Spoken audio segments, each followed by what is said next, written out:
अस्सलाम वालेकुम जी। उम्मीद करता हूँ आप सब लोग खैरियत से होंगे।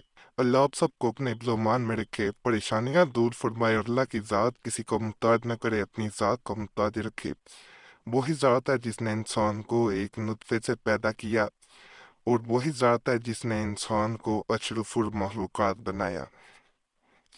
बेशक, और जो उस पाक ज़ात के सामने झुकता है वही इज्जत पा लेता है। वह तो इज्जत मंतशा, वह तो जिल्लु मंतशा।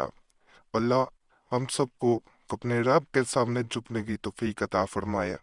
जो मैं ख़ास अमल बताने चाह रहा हूँ, ये उन लोगों के लिए है जिनके अमलियात या वज़ाइफ असर नहीं कर रहे होते। वो मोहब्बत के काफ़ी अमल कर चुके हों, दूसरा इंसान सख्त दिल हो या दूसरा इंसान पे भी किसी ने अमलियात किए हो, तो फिर इस अमल को किया जाता है। ये सिर्फ 1 मिनट का अमल है, कोई लंबा नहीं है। एक टांग पे खड़े हो जाना है।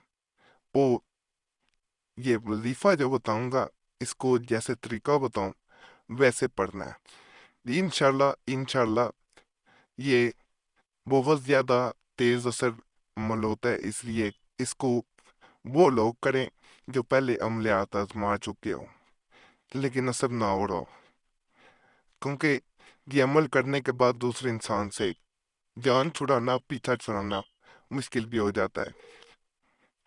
तो जिन लोगों के अमलियात असर नहीं कर रहे होते, वो आजमा के इसे देख सकते हैं। नापाकी में से औरतें नहीं कर सकती, बावजू पैसे करना है और यकीन कौमल हो तो फिर ज्यादा असर होता है।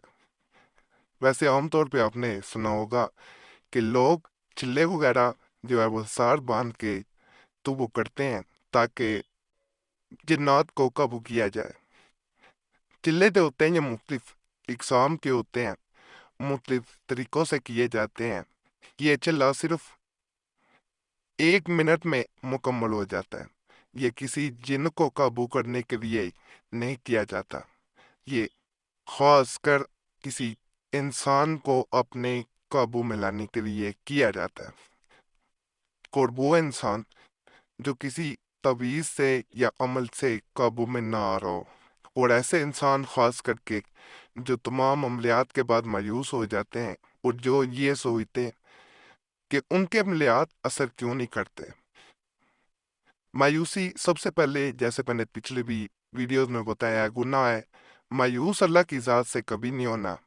किसी भी चीज़ से किसी वक़्त ये वक़्त मुकर्रर होता है। किसी चीज़ से भी अल्लाह की जानिब से जब मंजूरी होती है तो फ़ायदा हो जाता है।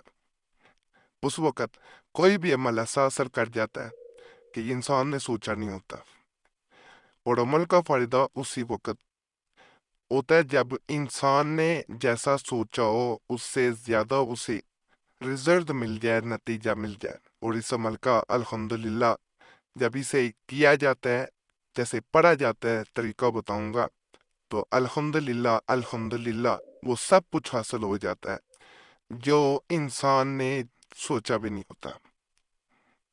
और इंसान की तकदीर ऐसे बदलती है जैसे दूसरा इंसान उसकी तकदीर में लिख दिया गया हो और उसे कोई मिटा ना सकता हो।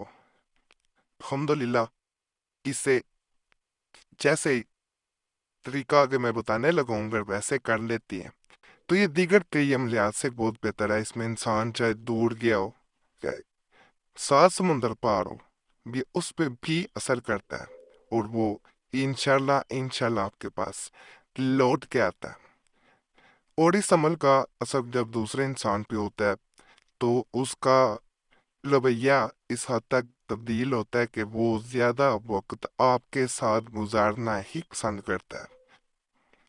उसका वक्त आपके साथ गुजरना, उसकी जो है वो बातचीत आपसे करना, वो उसमें ऐसी तब्दीली लेके आता है कि पहले वो अगर आपसे बातचीत करता हो तो हो सकता है झगड़ा करता हो, अगर वो आपके साथ वक्त गुजारता हो तो उसमें गुताखट हो। इसके बाद ऐसा नहीं होता। तो इजाज़त इस अमल की सबको है, इजाज़त लेने की ज़रूरत नहीं है, सिर्फ वीडियो मुकम्मल देख लिया करे। और इस चैनल का कोई फेसबुक पे अकाउंट नहीं है, ना वीडियोस दी जाती हैं, ना कभी अकाउंट बनाया गया। चैनल सब्सक्राइब कर लें और घंटी का निशान भी दबा दिया करें। और जुमेरात की दुआ में अपना नाम शामिल करने के लिए अपना नाम गुजारिश है ज़रूर छोड़ा करें। تاکہ آپ کا نام آنے والے جمعرات کو دعا میں شامل کر دیا جائے۔ باقی یہ وظیفہ آپ کو نظر آنا شروع ہو گیا ہوگا۔ کسی بھی تنہائی والے کمرے میں آپ نے ایک ٹانگ پہ تھوڑی دیر کے لیے کھڑے ہو جانا۔ دعا کے لیے جیسے ہاتھ اٹھائے جاتے ہیں ویسے ہاتھ اٹھا لینے ہیں۔ یا اللہ یا کریم اللہ سمت یا رب العرش ساعدنی، اس طرح آپ نے پڑھنا ہے۔ میں نے انڈیا سے جو لوگ ہوتے ہیں ان کے لیے اردو میں بھی یعنی رومن انگلش میں بھی لکھ دیا ہے تاکہ ان کو آسانی ہو۔ 21 بار پڑھنا ہے اور دعا کر دینی ہے۔ جس انسان کے لیے کر لیں اس کا نام لے کے آپ نے کرنی ہے، انشاءاللہ فائدہ ہوگا۔